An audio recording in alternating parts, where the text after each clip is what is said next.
아드폰테스 호세아 주서 호세아 2장입니다. 호세아 2장은 그 주된 내용이 음란을 제거하라라고 하는 내용이 2절부터 13절에 기록이 되어 있고, 그 다음에 그 14절부터 23절까지는 이스라엘 백성을 향한 여호와의 사랑에 대해서 기록하고 있습니다. 반면에 그 호세아 2장 그 1절 부분은 호세아서의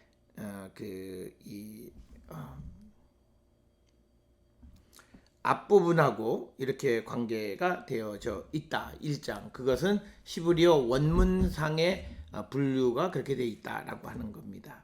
그 말의 의미인즉슨 히브리어 성경에 있어서 그 호세아서 1장은 그 호세아 8절까지로 8절 9절까지로 이렇게 기록이 되어 9절까지로 되어 있습니다.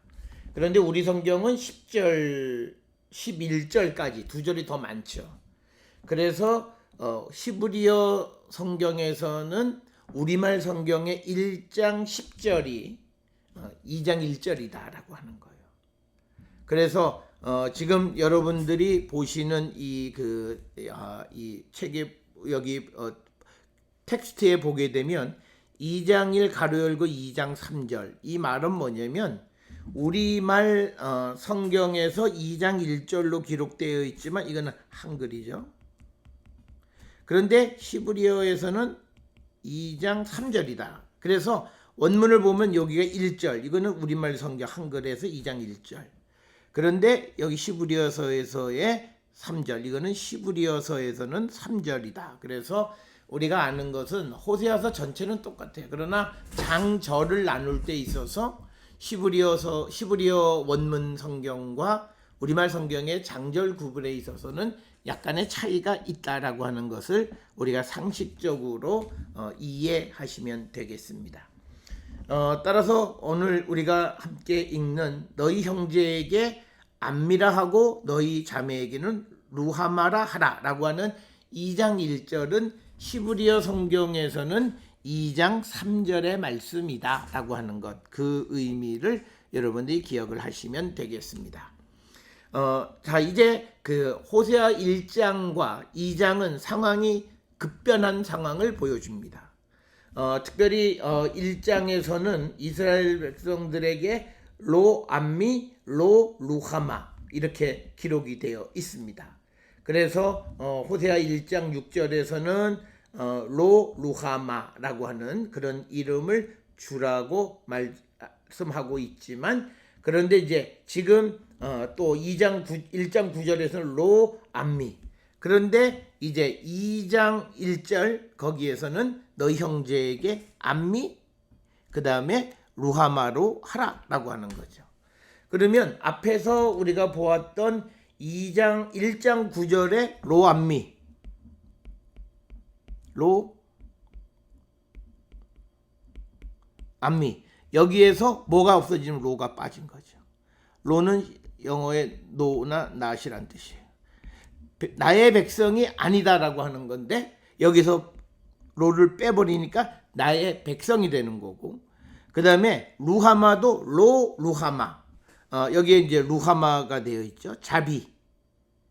그런데 여기에 원래는 로, 즉 뭐냐면 아니다라고, 루하마가 아니다, 긍휼히 여겨지지 않았다 이런 뜻이었는데 긍휼히 여김을 받은 자라고 하는 뜻의 루하마가 될 것이다. 그러니까 이스라엘 백성의 저주와 심판에서 다시 그 상황이 축복으로 바뀌어지는 그런 상황을 묘사하는 것이 2장 1절에 너희 형제에게는 안미라 하고 너희 자매에게는 루하마라 하라. 그러니까 여기서 이제 남성과 여성을 구별해서 아무루 라 아헤이헴 너희들의 형제들 남자에게는 안미, 그다음에 로 아호테이헴 너희들의 여자 자매에게는 루하마로 하라라고 하는 전혀 급변한 상황을 나타내는 것. 이것은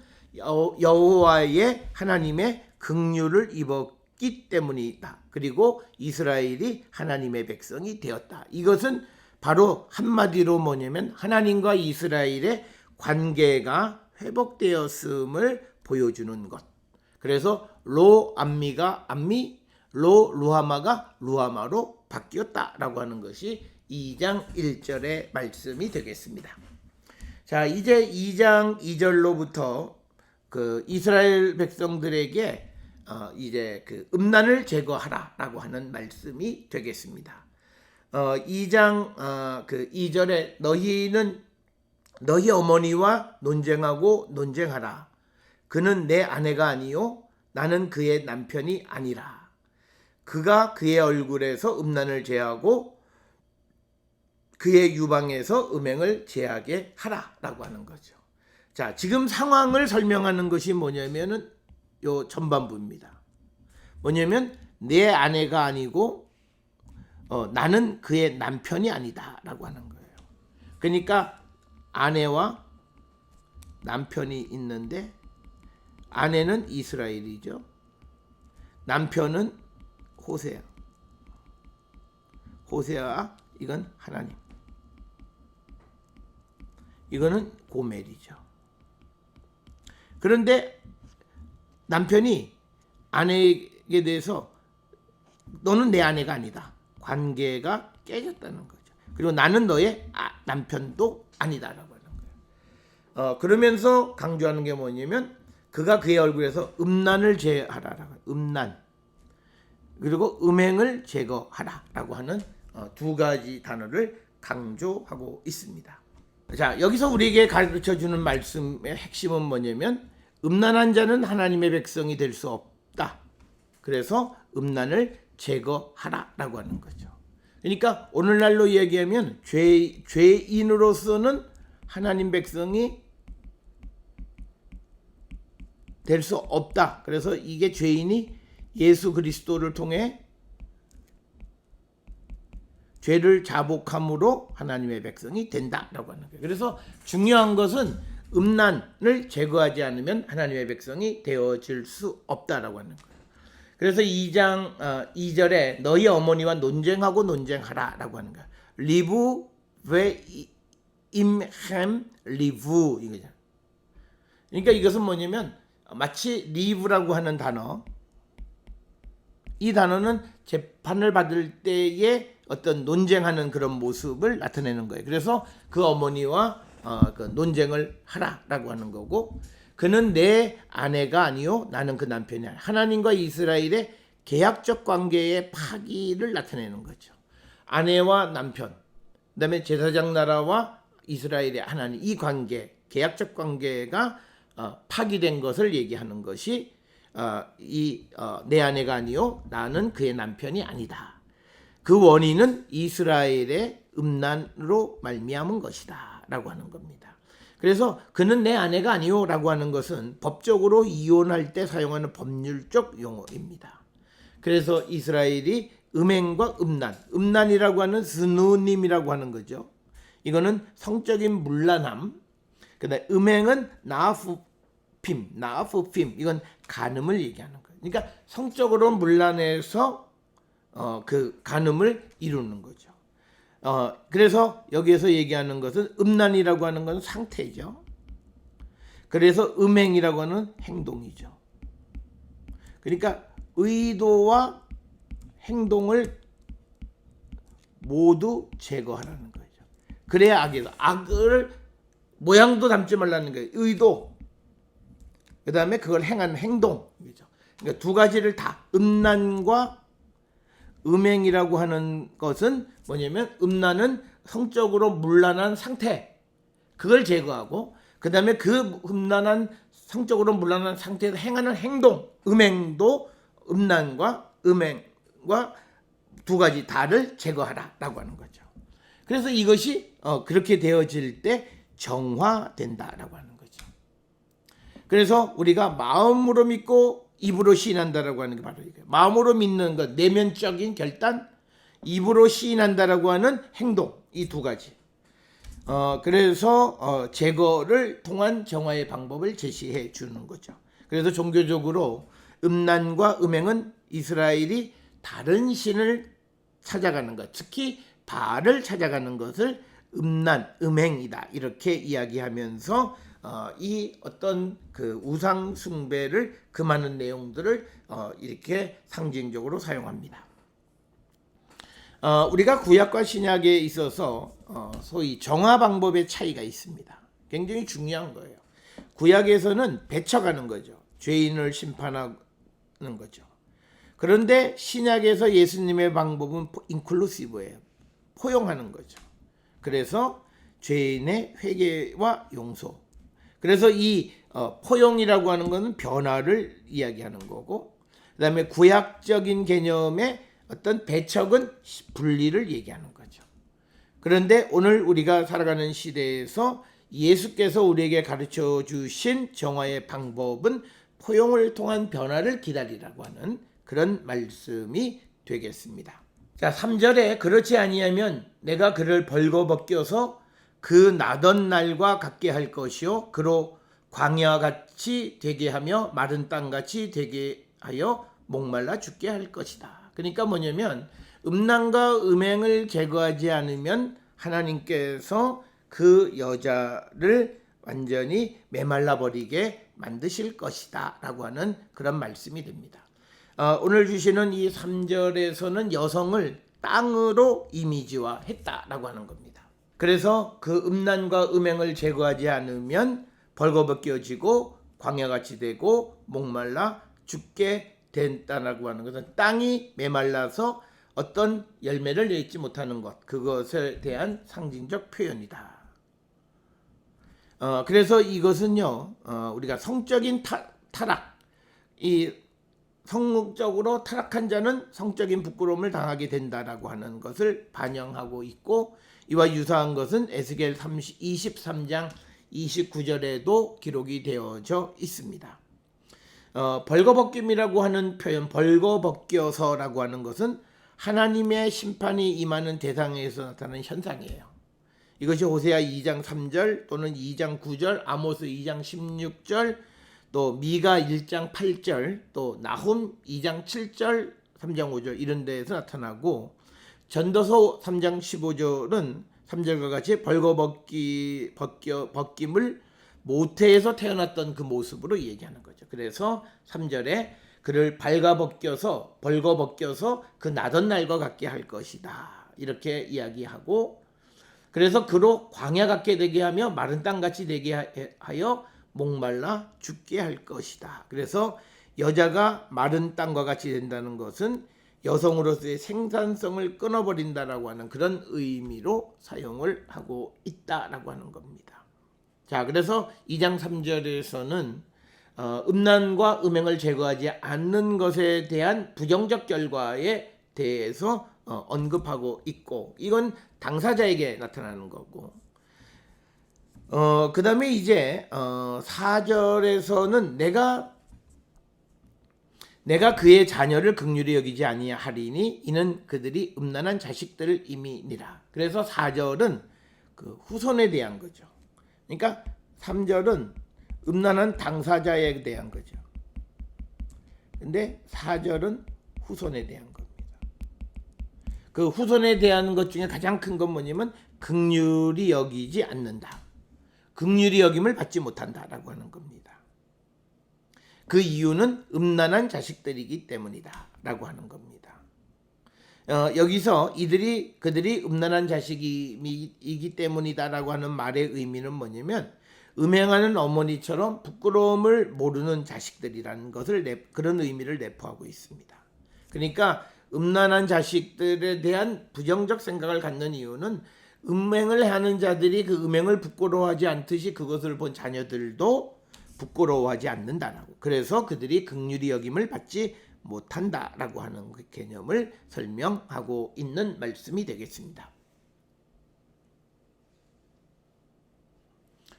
5절에 그들의 어머니는 음행하였고 그들을 임신하였던 자는 부끄러운 일을 행하였나니 이는 그가 이르기를 나는 나를 사랑하는 자들을 따르리니 그들이 내 떡과 내 물과 내 양털과 내 삶과 내 기름과 내 술들을 내게 준다 하였음이라 라고 하는 거죠.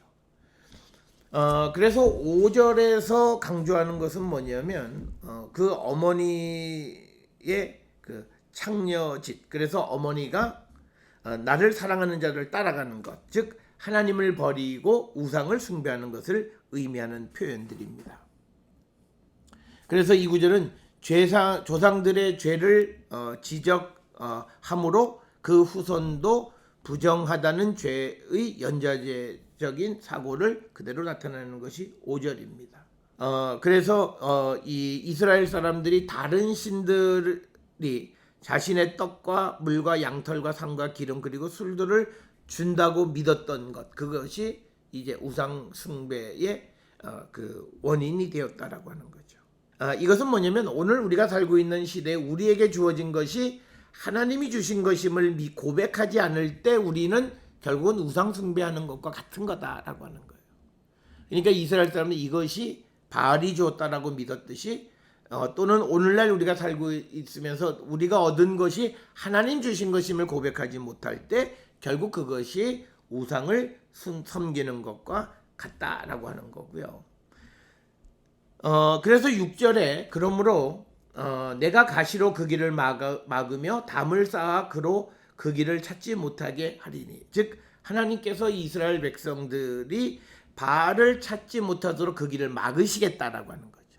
그래서 가시로 그리고 담을 쌓아서 그 길을 가지 못하도록 막겠다라고 하는 거죠. 가시라고 하는 것은 이거는 지나가는 사람들에게는 매우 공포의 대상이 가시이고, 그래서 그 가시덤불길을 만들어서 못 가게 하고, 그 다음에 담을 쌓아서 바알을 우상을 찾지 못하게 할 것이다 라고 하는 겁니다. 2장 7절에 그가 그 사랑하는 자를 따라갈지라도 미치지 못하며 그들을 찾을지라도 만나지 못할 것이라. 그제야 그가 이르기를 내가 본 남편에게로 돌아가리니 그때의 내 형편이 지금보다 나았음이라 하리라. 그러니까 뭐냐면 여인들이 자기를 사랑하는 사람들을 찾아갔지만 만나지 못했다는 거죠. 그것은 뭐냐면 이스라엘이 우상을 찾아도 하나님이 막으셔서 그 우상을 만나지 못해서 결국은 하나님께로 돌아오게 된다라고 하는 거고, 본 남편으로 기록이 되어져 있는 7절에 이시하 리션, 첫 번째 남편이라는 뜻입니다. 그리고 본문에서 이 본 남편은 여호와 하나님을 가리키는 그런 표현 방법이다라고 하는 겁니다. 그래서 8절에 곡식과 새 포도주와 기름은 내가 그에게 준 것이요 그들이 바알을 위하여 쓴 은과 금도 내가 그에게 더하여 준 것이거늘 그가 알지 못하도다. 즉 곡식과 새 포도주와 기름은 바알이 준 게 아니라 하나님이 주신 것이다 라고 하는 거예요. 그리고 이스라엘이 바알을 위해서 가져다 준 은, 금, 이것도 하나님이 더해 주신 것인데 이스라엘은 그걸 알지 못한다. 그래서 우리가 신명기 7장 12절 13절에 보게 되면 토지의 소산, 곡식, 포도주, 기름은 하나님이 주신 것이다 이렇게 기록이 되어 있습니다. 그런데 이스라엘은 그걸 알지 못하고 또 하나님이 주신 것으로 바알을 위해서 쓰는 이스라엘의 무지함의 영적인 무지함이 8절에 있는 말씀이 되겠습니다. 곡식이라고 하는 것은 다간이에요. 밀과 보리를 주로 의미하는 그런 표현이 곡식, 밀, 보리를 얘기합니다. 또 새 포도주는 티로시라고 하는 거죠. 아주 발효되지 않은 포도주를 의미합니다.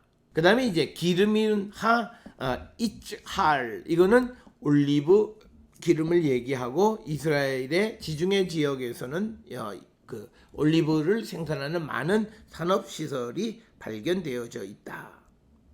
그런데 이 모든 것에 8절에 보게 되면 그들이 바알을 위해서, 바알이라고 하는 말은 우리가 이중적 의미가 있습니다. 이건 첫째는 남편이라고 하는 뜻도 있고요. 또 하나는 바알신이라는 뜻도 있습니다. 그래서 이것은 듀얼 미닝, 즉 고멜이 호세아를 떠나서 다른 남편을 따라가는 것이 마치 하나님을 버리고 바알을 찾아가는 것에 비유해서 오늘 이 바알이라고 하는 용어를 사용하고, 본문에 나오는 바알을 위해서 쓴 은과 금, 이건 우상을 만드는데 금과 은 이것을 사용했는데 이건 역시도 하나님이 주신 것이다 라고 하는 겁니다. 9절에 그러므로 내가 내 곡식을 그것이 익을 계절에 도로 찾으며 내가 내 새 포도주를 그것이 맞들 시기에 도로 찾으며 또 그들의 벌거벗은 몸을 가릴 내 양털과 내 삶을 빼앗으리라. 그러니까 이제 9절에서는 하나님이 주신 것으로 우상 숭배하기 때문에 하나님이 주신 것을 빼앗아 가겠다라고 하는 겁니다. 그래서 곡식, 포도주, 양털 이런 삶 이런 것들이 생산하지 못하도록 할 것이다. 그래서 오늘 주시는 이 2장 9절에서 강조하는 건 뭐냐면 하나님이 이스라엘에게 주신 것으로 하나님을 섬겨야 함을 강조하고, 만약 이것으로 우상을 섬길 때 하나님은 그것을 다시 빼앗아 간다는 것을 보여주는 그런 말씀이 되겠습니다. 우리가 보통 양털의 생산량은 양 한 마리가 한 0.75kg 정도, 한 1kg가 조금 안 되는 거죠. 그런 정도로 양털을 생산한다라고 하는 겁니다. 자, 이제 10절에 이제 내가 그 수치를 그 사랑하는 자의 눈앞에 드러내리니 그를 내 손에서 건져낼 사람이 없다. 즉 하나님께서 이스라엘의 수치를 그 이스라엘을 사랑하는, 이스라엘이 사랑했던 그 사람들 앞에서, 우상 앞에서 드러낸다라고 하는 거죠. 이 수치가 드러나게 된 이유는 그들이 죄를 지었기 때문이다. 그렇지만 그렇게 수치를 드러내지만 그러나 그를 내 손에서, 하나님의 손에서 건져낼 사람이 없다라고 하는 겁니다. 이것은 이사야 43장 13절이나 신명기 32장 39절, 요한복음 10장 28절 등에서도 똑같은 생각을 우리가 찾아볼 수 있고, 그래서 하나님이 모든 것을 주관하시는 분이라고 하는 것을 강조하는 그런 말씀입니다.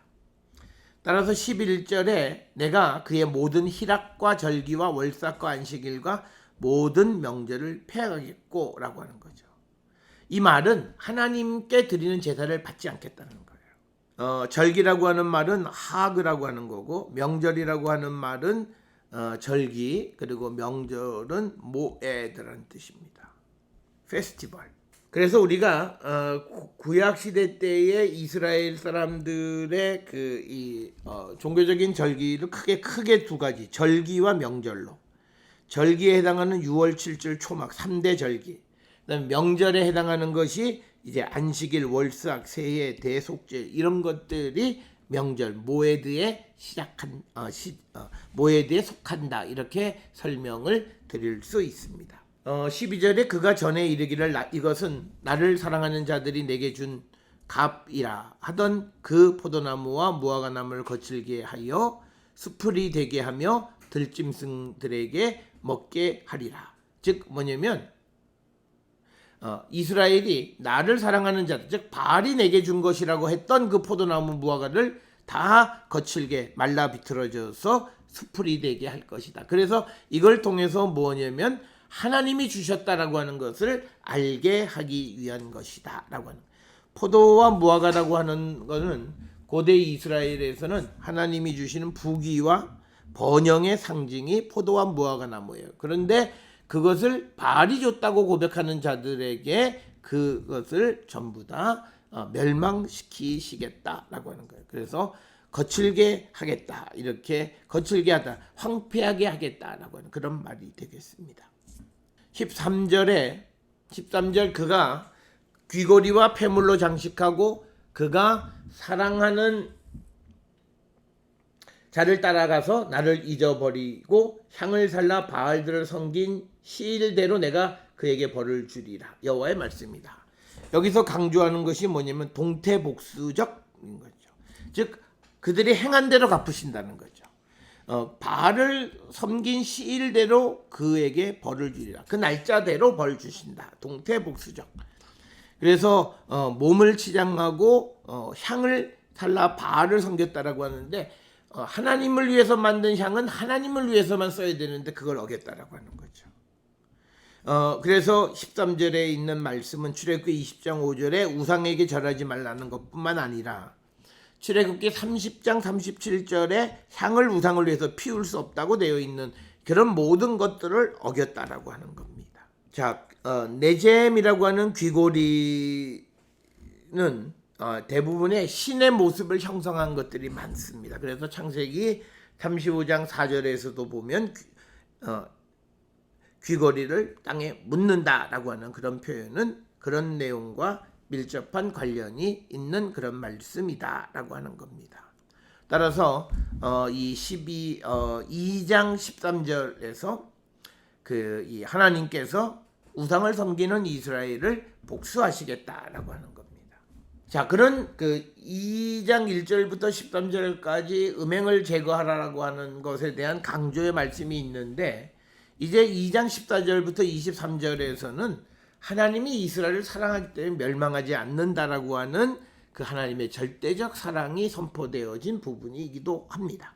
자, 그러므로 보라 내가 그를 타 일러 거친 들로 데리고 가서 말로 위로하고 즉 여호와께서 이스라엘을 설득하기 위해서 사막으로 데리고 갔다.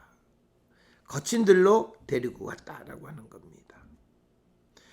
거친 들로 데리고 가는 이유 중에 하나는 그때 사람은 전적으로 하나님만을 의지할 수 있기 때문에 라고 하는 거고, 그 다음에 이제 타일르다라고 하는 표현은 이거 꿰다라고 하는 그런 표현이고, 말로 위로한다라고 하는 것은 다정하게 말한다 이런 의미가 되겠습니다. 그래서 15절에 거기서 비로소 그의 포도원을 그에게 주고 악얼굴짜기로 소망의 문을 삼아 주리니 그가 거기서 응대하기를 어렸을 때와 애굽 땅에서 올라오던 날과 같이 하리라.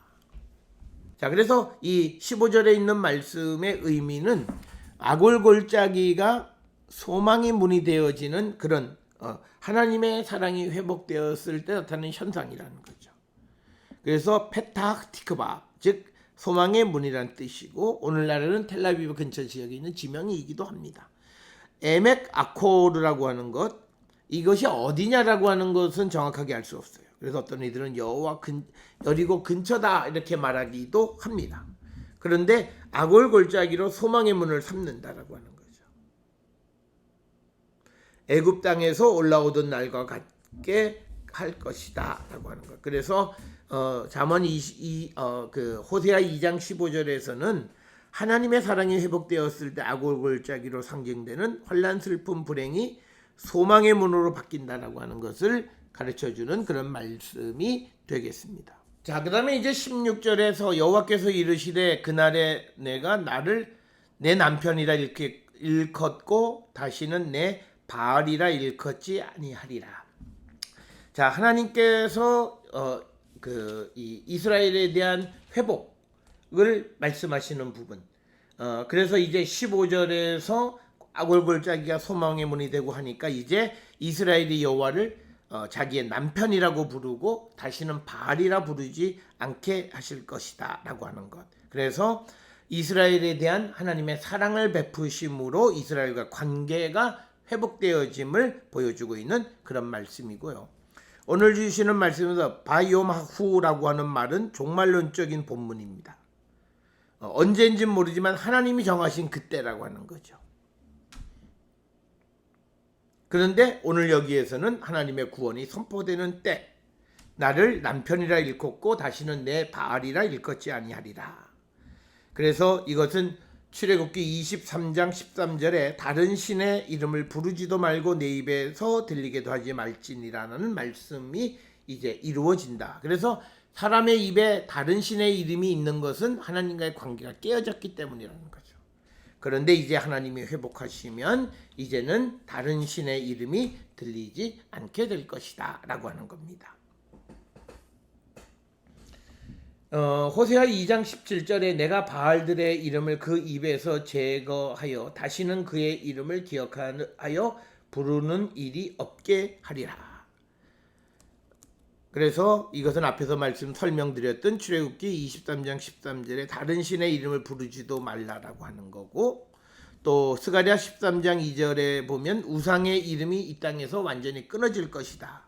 그리고 이사야 2장 18절에 의하면 우상들은 완전히 없어질 것이다 라고 하는 것과 밀접한 관련이 있는 말씀이 17절의 말씀이 되겠습니다. 자, 18절에 그날에는 내가 그들을 위하여 들짐승과 공중의 새와 땅의 짐승 공중의 새와 땅의 곤충과 더불어 언약을 맺으며 또 이 땅에서 활과 칼을 꺾어 전쟁이 없이 하고 그들로 평안히 눕게 하리라. 그러니까 그날, 즉 여기서 말하는 그날, 하나님이 정하신 때, 그때는 하나님과 관계가 회복이 된 때를 얘기하는 거죠. 근데 들짐승, 공중의 새, 땅의 곤충과 언약을 맺는다라고 하는 겁니다. 그리고 이 땅에는 활, 칼, 전쟁이 없게, 활과 칼을 꺾어서 전쟁이 없는 평화의 세상을 만드실 것이다. 하나님과 관계가 회복되어질 때 이루어지는 것을 얘기합니다. 19절에 내가 너에게 장가들어 영원히 살되 공의와 정의와 은총과 긍휼이 여김으로 너에게 장가들며, 즉 하나님이 이스라엘에게 장가든다고 이렇게 표현합니다. 즉 이것은 하나님과 이스라엘의 관계의 회복을 상징적으로 얘기하면서 공의, 정의, 은총, 긍휼, 그러니까 뭐냐면 우리가 은총과 하나님의 은총과 긍휼, 그리고 정의와 공의, 이것이 하나님의 성품이고, 특별히 은총, 은혜, 헤세드는 호세아서의 중심적인 주제 가운데 하나다. 그래서 이스라엘에게 하나님이 장가를 들어서 하나님이 이스라엘의 남편이 되어 주시는 것은 하나님의 은혜로 말미암은 것이다 라고 하는 겁니다. 그래서 19절에 내가 너에게 장가들어, 이 결혼을 갱신하는 표현입니다. 그래서 20절에 진실함으로 너에게 장가들리니 내가 여호와를 알리라. 그래서 에무나, 진실함으로, 믿음으로도 해석할 수 있고, 진실되게 너에게 장가를 들는데 너 자신이 야다트 엣 아도나이, 여호와를 알기를 원한다. 그래서 우리가 19절 20절에서 보면 하나님의 중요한 속성이 공의와 정의와 은총과 긍휼과 그다음에 진실함으로, 그래서 제덱, 미슈파트, 헤세드, 라하밈, 그다음에 에무나, 이 5가지가 하나님의 기본적인 속성이다. 이렇게 설명을 하기도 합니다. 21절에 여호와께서 이르시되 그날에 내가 응답하리라. 나는 하늘에 응답하고 하늘은 땅에 응답한다. 그래서 19절 20절의 결과가 21, 22절에 나타나는 거죠. 그래서 19절 20절에서는 하나님이 이스라엘에게 장가를 들고, 그래서 공의, 정의, 은총, 긍휼, 진실함의 모습을 보여줄 때, 그때 이스라엘은 모든 것이 회복되어져서 생산하게 된다라고 하는 거죠. 그래서 땅은 곡식과 포도주와 기름에 응답하고 이것들은 이스라엘에 응답하리라. 23절에 내가 나를 위하여 그를 이 땅에 심고 긍휼히 여김을 받지 못하였던 자를 긍휼히 여기며 내 백성 아니었던 자에게 향하여 이르기를 너는 내 백성이라 하리니 그들은 이르기를 주는 내 하나님이시라 하시니라. 자, 그래서 오늘 주시는 23절에 있는 말씀은 하나님께서 이스라엘을 다시 자기의 백성으로 맞아주시는 모습을 기록하고 있습니다. 자, 그래서 2장 2절부터 13절까지 음란과 음행을 제거하라. 그렇게 되었을 때 그들에게 나타나는 하나님의 축복에 대한 것이 14절로부터 23절에 기록되어 있는 말씀이 됩니다. 따라서 호세아 2장을 통해서는 음란과 음행을 제거하고 하나님께로 돌아가면 하나님께서 그들을 다시 세우시고 하나님의 정의와 공의와 그리고 긍휼과 자비 그리고 진실함으로 그들을 세우시는 분이시다라고 하는 것을 강조하는 것이 호세아 2장의 말씀이 되겠습니다.